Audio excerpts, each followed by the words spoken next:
Presidente, oggi è una giornata molto importante qui a casa Coldiretti, sono arrivati 2 commissari europei, che cosa gli avete spiegato? Abbiamo voluto sottolineare l'importanza che il comparto agricolo ha sia in termini economici sia in termini ambientali, ma soprattutto per quanto riguarda le dinamiche anche di carattere geopolitico, perché produrre cibo significa anche garantire i nostri cittadini rispetto a una tenuta che l'Europa può garantire e quindi evitare tutta quella burocrazia inutile che è appartenuta a livello europeo negli scorsi anni, una demonizzazione nei confronti di alcuni comparti produttivi che non vogliamo più e quindi creare invece una corretta informazione nei confronti dei cittadini stessi, tramite l'obbligo dell'origine che diventa un elemento di trasparenza dove chiunque può scegliere con trasparenza che cosa acquistare e quindi valorizzando, noi siamo convinti in questo modo, anche il valore del lavoro economico che i nostri imprenditori svolgono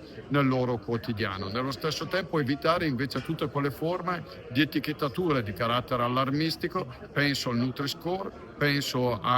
una possibile introduzione di etichetta sul vino dove viene quasi comparata al settore tabacchicolo.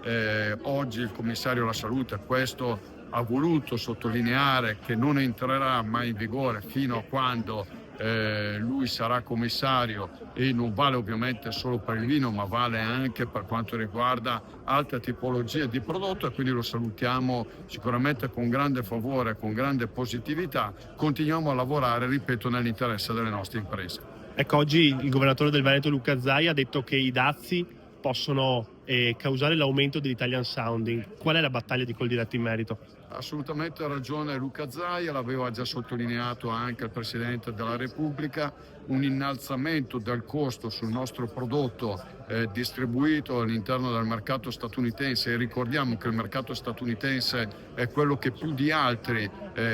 utilizza le terminologie che richiamano l'italianità per valorizzare i loro prodotti con un valore complessivo di 40 miliardi rispetto ai 120 che abbiamo in termini di presenza in tutto il resto del globo. Quindi la trasparenza, e questo lo sottolineiamo anche al presidente statunitense, dovrebbe partire proprio in queste forme di concorrenza sleale che proprio gli americani applicano nei confronti dell'agroalimentare italiano. Grande lavoro, grande diplomazia, ma grande determinazione a difendere le nostre identità, le nostre DOP, le nostre IG, tutto ciò che ci ha caratterizzato in questi anni.